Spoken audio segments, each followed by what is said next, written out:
ගොඩක් මම දැකලා අහලා තියෙනවා මේ වාහනයක් ගත්තට මේ එක වේ ඩේලි යූස් වෙන්නේ නැහැ. ගෙදර නවත්තලා තියලා ඊට පස්සේ මේ කොහට දුර ගමනක් යනකොට තමයි ඒක පාවිච්චි වෙන්නේ. ඒක එහෙම කරන එකෙන් වාහනේට මොකක්ද තියෙන ඉෆෙක්ට් එක? මෙහෙමයි. වාහනයක් අපි පාවිච්චි වෙනකොට අපි ගත්තොත් වාහනයක් ඒක සාමාන්‍යයෙන් නිකන් නවත්තලා තිබ්බම ගොඩක් ප්‍රශ්න වෙන්න පුළුවන්.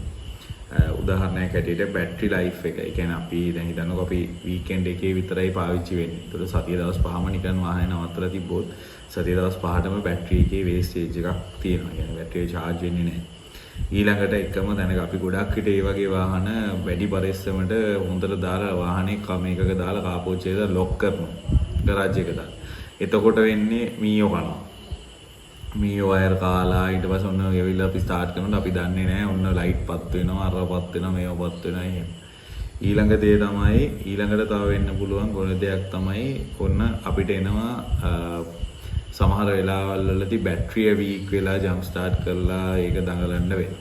ඉතින් ඊළඟට තමයි කලුවර දැන් ගොඩක් විට ඔය කා පෝච් එක ඇතුලේ දාලා වහපුවාම වෙන්නේ මේ පෝච් එකක තියෙනවා නම් ගැටලුවක් නැහැ. අතන කා පෝච් එක එළියේ තියෙන එකක ඇතුළකට දාලා සීල් කරලා වහපුවම ඇතුළට ඉරෙලියවද වැටෙන්නේ නැතුව ලෙදර් වගේ ඉන්ටීරියර් තියෙනවා නම් පුස් අල්ලනවා. ඊළඟට AC ෆිල්ටර්ස් ඇතුළේකට ජරාවරම මේවා වෙනවා. මොකද හේතුව අර දූවිලි බැඳෙන ගතිය වැඩි. ඒ වගේ තියෙනවා. ඉතින් වාහන ඇතුළ කියන්නේ අපි දවසකට සැරයක්වත් ස්ටාර්ට් වෙන්නේ නැති වුණා කියන්නේ කැරකෙන්න ඕනේ අයිටම්ස් එකෙන් ඩ්‍රයිව් බෙල්ට් අරවා මේවා කොහොම මේ විදිහටම හැම තියෙනවනේ. ටයර්ස් අනිත් එක එකම තැන නවත්තලා තියලා තිබ්බම වෙන්නේ ටයර් එක එකම තැනට ලෝඩ් එක ආවම ටයර් එක ටික එයා ටයර් එක මූව් වෙන්නේ නැහැ. ඒතර ටයර් එකේ කම්බි කැඩෙනවා. ලොං පාකින් මම මේ කියන්නේ සතියක් නවත්තලා තිබ්බා කියලා නෙමෙයි. නමුත් වාහනයකට පොඩ්ඩක් වාහනේ තියෙන තැනින් එළියට අරගෙන ආපු අනිත් පැත්ත හරවලා හරි සතියකට සැරයක්වත් දාන්න ඕනේ. එහෙම ගොඩාක් කල් පාක් කරලා තියෙන වාහනයක් නම් එහෙම පාක් කරලා තියෙනවා නම් පුළුවන් නම් ඒ කියන්නේ සාමාන්‍ය දවසට විනාඩි 15ක් 20ක් ස්ටාර්ට් කරලා තියලා එහෙම දවසකට නෙවෙයි දවස් දෙක තුනකට සතියකට සැරයක්වත් අඩුම සැර මෙහෙම තිබ්බොත් එහෙම නැත්නම් බැටරිය ගලවලා සති දෙකකට විතර සැරයක් බැටරිය charge කරලා ගෙනල්ලා හයි කරන්න පුළුවන් නම් එහෙම ඒ වගේ තියෙනවා. ඉතින් හැබැයි ගොඩක් විට කියන්න තියෙන්නේ වාහනේ දුවන තරමට වාහනේ ලෙඩ අඩුයි. වාහනේ දුවන්නේ නැතුව තියෙන තාක්කල් ඉතින් ටයර් කියයි මීයෝ කන එක ඒක තමයි ලොකුම ප්‍රශ්නේ. අලුත් වාහන වල අම්මෝ ඇති වෙනකම් මීයෝ කාපු අපිට එන ඕනේ තරම් වාහන මීයෝ කාලා අපි හිතා ගන්න බෑ. සමහරවිට ස්ටාර්ට් වෙන්නේ නැහැ. සමහරවිට එක જાති ලයිට් පත් වෙනවා. සමහරවිට ඒ කාපු එකක් ෂෝට් වෙච්ච ඉන්න වෙනස කන්ට්‍රෝල් යුනිට් එකක් ගිහලා ඒ වගේ දේවල් වෙනවා.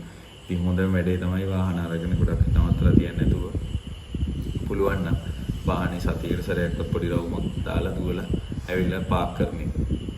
ඒක තමයි ඉතින් තියෙන්නේ. ඒතකොට මීයෝ කන එක ප්‍රොටෙක්ට් කරගන්න නම් ගොඩක් විට එකම විදිහට එකම තැන පාක් කරනකොට අඬුම තරමේ වෙනදට ඉස්සරහ මූණ වාහනේ මේ ගරාජ් එක ඇතුළට දාලා පාක් කරොත් ඊළඟ පාර ඇවිල්ලා මූණ ඒ ඉස්සරහට දාලා රිවර්ස් කරලා පාක් කරන්න. මේ වගේ අර තියෙන විදිය වෙනස් කරොත් මීයෝ ගොඩක් විට අර එකම රූට් එකක ඒගොල්ලන් අර ප්‍රැක්ටිස් එකක් හැටියට යන ගමනක් වගේ යන්නේ.